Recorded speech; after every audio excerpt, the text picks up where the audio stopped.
Hello everyone, welcome to our channel Education Hotspot. So this video is regarding your MPA 16 subject. अब MPA 16 जो subject है ये sociology वाले student के लिए भी है, प्लस कुछ पबेड वाले बच्चे भी इस वीडियो को देख रहे होंगे. सो यहाँ पे हम जिस टॉपिक की बात करने वाले हैं वो है पॉलीसेंट्रिसिटी. देखिए अब लास्ट ईयर के जो क्वेश्चंस आए हैं उन्हीं के बेसिस पे हम कुछ इंपॉर्टेंट टॉपिक कवर कर रहे हैं. तो यहाँ पे एक पॉलीसेंट्रिसिटी का क्वेश्चन पूछा गया है. शॉर्ट नोट भी आ सकता है, डायरेक्ट भी आ सकता है ये क्वेश्चन. पॉलीसेंट्रिसिटी से आप एक बात ध्यान रखिए. एक तो होता है कि कंट्री को एक गवर्नमेंट रन कर रही है when only one party is running the country. But यहाँ पे जब कोई एक अथॉरिटी नहीं होती है, देखो ये वर्ड जो है ना, ये अगर हम देखेंगे तो गवर्नेंस के मैटर में भी यूज़ किया जाता है, प्लस इंटरनेशनल बिजनेस और इवन लॉ, ये वर्ड हम हर सेंस में यूज़ कर सकते हैं बिकॉज इसका बहुत जेनरिक सा मीनिंग है. लाइक ये वर्ड है कि जब there is not a single authority to control और मैनेज द थिंग, मल्टीपल लोग हैं एंड जब मल्टीपल अथॉरिटी किसी चीज़ को मैनेज करेंगी तो वहाँ पे उनको कॉपरेशन की भी ज़रूरत पड़ेगी सो दैट फंक्शन स्मूथ चल सके. और अगर कॉपरेशन नहीं रहेगा तो उनके बीच में क्या हो जाएगा, कॉन्फ्लिक्ट भी हो जाएगा. तो पॉलीसेंट्रिसिटी इज समथिंग लाइक दैट. देख लेते हैं word by word. It is a complex form of governance.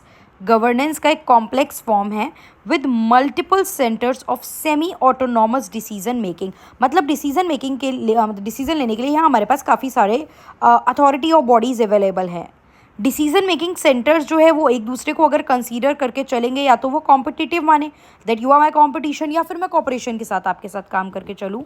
तो यहाँ पे उनको कॉन्फ्लिक्ट रिजोल्यूशन मैकेनिज्म वाला पार्ट रहेगा और उनको उस केस में उनको पॉलीसेंट्रिक गवर्नेंस सिस्टम कहा जाएगा. When multiple autonomous body exist and they are either in the cooperative mode or in the conflicting mode. या तो वो एक दूसरे के साथ कॉन्फ्लिक्ट में है, भैया हम एग्री नहीं करते हैं, हम थोड़ा समन्वय के साथ चल रहे हैं, कॉपरेशन करके चल रहे हैं. डिसीजन जो यहाँ पे डिसीजन लिए जाएंगे वो कई बार ओवरलैप भी कर सकते हैं. ओवरलैप मतलब सेम डिसीजन रिपीट हो गया. कोई ओवरलैप होता है, एक चीज़ उसके ऊपर सेम ही चीज़ उतनी ही कवर कर रही है, ढक रही है उसको पूरी तरीके से. तो सेम डिसीजन भी लिए जा सकते हैं बिकॉज यहाँ पे मल्टीपल ज्यूरिसडिक्शन लेवल हैं. और यहाँ पे पॉलीसेंट्रिक जो कैरेक्टरिस्टिक होते हैं, दे शुड ट्राई कि बैलेंस बना रहे सेंट्रलाइज और डिसेंट्रलाइज कम्युनिटी बेस्ड गवर्नेंस में.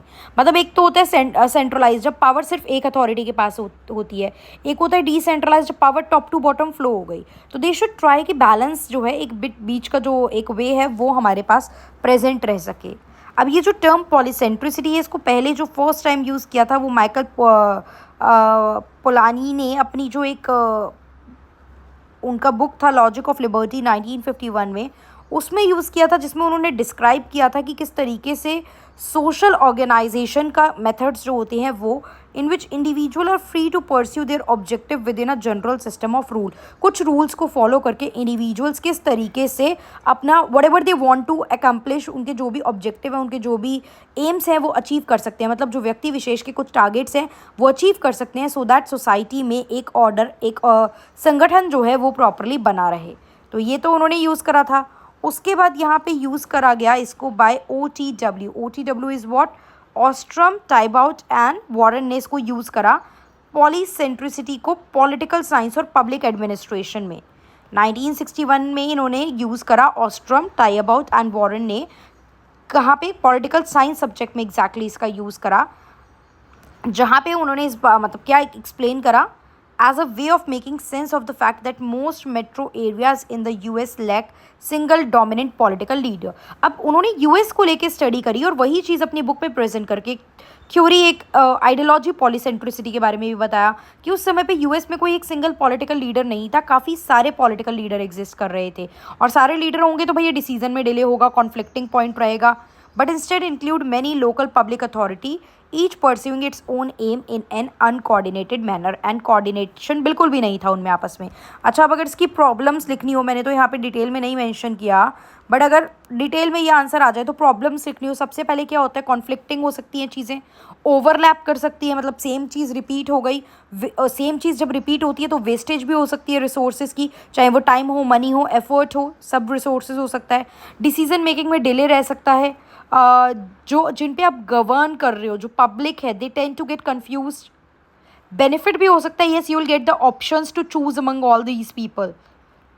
ऑल द पर्सन जो गवर्निंग के लिए फाइट कर रहे हैं, they will work for the welfare of the people to survive in the competitive organisation. अगर उनको कॉम्पिटिशन में सर्वाइव करना है तो they would try to deliver the best thing to the other people. तो यार there are some positive and there are some negative point also. तो ये चीज़ भी आप यहाँ पे मैंशन कर सकते हो पॉलीसेंट्रिसिटी वे में गवर्नेंस को लेके जब मेंशन करेंगे। According to Supreme Court of Canada, अब कनाडा में भी इसके रिगार्डिंग बात चल रही थी, तो सुप्रीम कोर्ट ऑफ कनाडा के रिगार्डिंग अ पॉलीसेंट्रिक इशू वो इशू है जिसमें लार्ज नंबर ऑफ इंटरलॉकिंग और इंटरेक्टिंग इंटरेस्ट और कंसिडरेशन है। वही जो हमने ऊपर बात की, या तो आपके इंटरेस्ट भाई कॉन्ट्राडिक्टरी हो जाएंगे, इंटरलॉक कर जाएंगे, या फिर आप आपस में इंटरेक्ट करके यू विल फाइंड अ वे, आप कॉपरेट करके यू विल फाइंड अ वे कि हमें इस चीज़ को कैसे मैनेज करना है। लाइक मल्टीपल हमारे यहाँ भी है, हमारे यहाँ भी डिसेंट्रलाइज गवर्नेंस चलती है जिसमें सेंटर को सेंटर, स्टेट को स्टेट, विलेज को अपनी पंचायत लेवल, पंचायत म्यूनसिपैलिटी है, स्टेट लेवल गवर्नमेंट है, सेंट्रल लेवल गवर्नमेंट है। तो सब अथॉरिटी मिलके कॉपरेशन के साथ देख रही हैं, सबके फंक्शन स्पेसिफिक हैं सो दैट की ओवरलैपिंग ना हो, सो दैट की कन्फ्यूजन ना हो, ज़्यादा कॉन्फ्लिक्ट अराइज ना हो। स्टिल होते ही हैं, सेंटर स्टेट की पावर को लेके कॉन्फ्लिक्ट तो रहते ही रहते हैं, ऐसे बहुत से कॉन्फ्लिक्ट रहते हैं, बिकॉज जब मल्टीपल डायमेंशन में काम होगा कॉन्फ्लिक्ट विल हैपन। तो सेपरेशन हो जाना चाहिए, फिक्सेशन ऑफ द ड्यूटीज़ हो जानी चाहिए, सो दैट कोई पर्सन दूसरे के पार्ट में इंटरफेयर ना करे।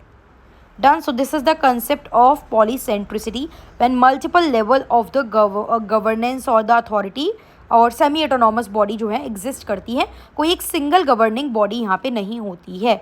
शॉर्ट नोट आता है तो भी आप इसमें पॉजिटिव नेगेटिव जो मैंने बताया आप ऐड करोगे, मतलब प्लस एडवांटेज क्या है, प्रॉब्लम्स क्या आती हैं, ये ऐड करोगे। प्लस इंडिया में भी एक तरीके से देखें तो मल्टीपल लेवल पे है, बट या separation and fixation of the duties जो है वो कर दी गई हैं। तो समटाइम कॉन्फ्लिक्ट आता भी है, बट या बाकी चीज़ें क्लियर रहती हैं अगर डिवीज़न ऑफ पावर हो जाए, मतलब फेडरलिज्म हो जाए तो। क्लियर? तो आई होप ये कंसेप्ट समझ में आया होगा।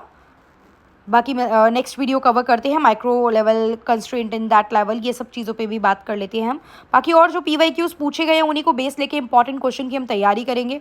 प्लेलिस्ट आई होप आप लोगों ने MPA 16 की देख ली है, नहीं देखी है तो जस्ट वॉच दैट, वहाँ पे भी काफ़ी सारे इंपॉर्टेंट टॉपिक मैंने कवर कराए हुए हैं, तो do watch that also. That's all for this video, thank you for watching.